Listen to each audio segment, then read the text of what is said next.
नमस्कार, सायरा टाइम्स में आपका स्वागत है। आइए डालते हैं खबरों पर एक नजर। कैबिनेट ने आईईबी अधिकारी स्वर्गीय श्री अंकित शर्मा के परिवार को 1 करोड़ रुपए सम्मान राशि देने की मंजूरी दी। उत्तरी पूर्वी दिल्ली के दंगों में 26 फरवरी को अंकित शर्मा की मौत हो गई थी। कैबिनेट ने सभी पैरा ट्रांजिट वाहनों के परमिट होल्डर और ई रिक्शा मालिकों को भी 5,000 रुपए की वित्तीय सहायता प्रदान करने की मंजूरी दी है। नई दिल्ली, मुख्यमंत्री अरविंद केजरीवाल ने 3 मई से प्रभावी नए लॉकडाउन दिशा निर्देशों के तहत सरकारी कार्यालयों में कामकाज प्रारंभ होने के बाद सोमवार को पहली कैबिनेट बैठक की अध्यक्षता की, जिसमें दिल्ली कैबिनेट ने 4 मई 2020 को निम्नलिखित प्रमुख निर्णय लिए। नॉर्थ ईस्ट दिल्ली के दंगों में 26 फरवरी को जान गंवाने आईईबी ऑफिसर स्वर्गीय श्री अंकित शर्मा के परिवार के लिए 1 करोड़ रुपए की सम्मान राशि स्वीकृत की गई। मौजूदा योजना के तहत दिल्ली सरकार प्रत्येक पैरा ट्रांजिट वाहनों के चालकों को 5,000 रुपए की एकमुश्त वित्तीय सहायता दे रही है। कैबिनेट ने आज इस योजना को विस्तार देते हुए प्रत्येक पैरा ट्रांजिट वाहन के परमिट होल्डर के साथ साथ दिल्ली में पंजीकृत ई रिक्शा के मालिकों के लिए भी 5,000 रुपए की एकमुश्त सहायता राशि देने की मंजूरी दी।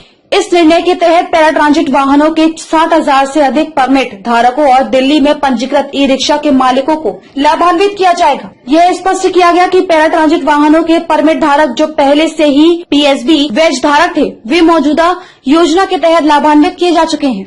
शराब के ठेके खुलते ही उमड़ी लोगों की भीड़, सोशल डिस्टेंसिंग की उड़ाई गई धज्जियां।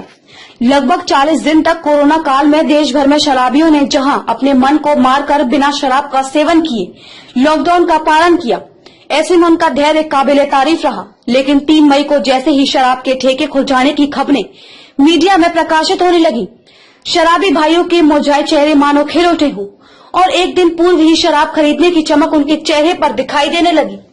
4 तारीख की शाम को जैसे ही मथुरा जिले के अंतर्गत जगह जगह पर ठेके खुलने शुरू हुए, वैसे ही पब्लिक का हुजूम शराब के ठेकों पर उमड़ना चालू हो गया और लगभग 1 किलोमीटर तक की लंबी लाइनें लग गई। हालांकि कुछ जगह पर लोग सोशल डिस्टेंसिंग का उल्लंघन भी करते देखे गए, लेकिन गौर करने वाली एक विशेष बात यह भी दिखाई दी कि शराब की दुकानों पर भारी मात्रा में भीड़ देखने को मिली। वहीं बियर की दुकानों पर लोग नदारद रहे, इक्का दुक्का ही ग्राहक बियर खरीदते देखे गए। इससे पता चलता है कि देश में शराब का प्रचलन कितना अधिक है और लोगों में शराब के प्रति दीवानगी इस कोरोना काल में खुलकर सामने आई है। वहीं जैसे ही पुलिस को सूचना मिली तो पुलिसकर्मी शराब के ठेकों पर जा पहुंचे और लोगों से सोशल डिस्टेंस का पालन कराने लगे और भीड़ को कतारों में लगाकर व्यवस्थित तरीके से शराब बिक्री का संचालन प्रारंभ हुआ। लेकिन आने वाले समय में यह भी देखना होगा कि शराब की दीवानगी के कारण कहीं सोशल डिस्टेंस इनकी धज्जियां न उड़ने लगे और कोरोना महामारी का खतरा फिर से लोगों के सर पर न मंडराने लगे। दिल्ली कैबिनेट ने मई में 38 लाख गैर पीडीएस ई कूपन लाभार्थियों को राशन देने की मंजूरी दी। प्रत्येक व्यक्ति को 4 किलो गेहूं और 1 किलो चावल के साथ कोरोना रिलीफ किट मिलेगी। अरविंद केजरीवाल।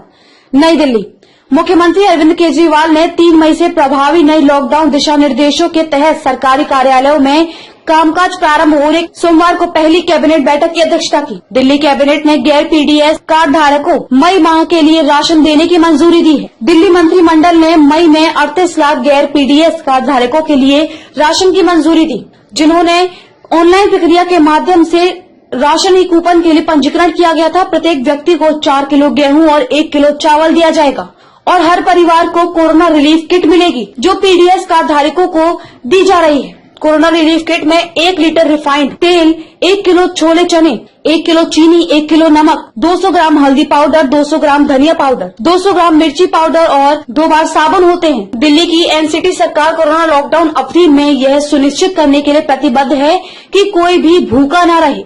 खबरों का सिलसिला समाप्त हुआ। नमस्कार।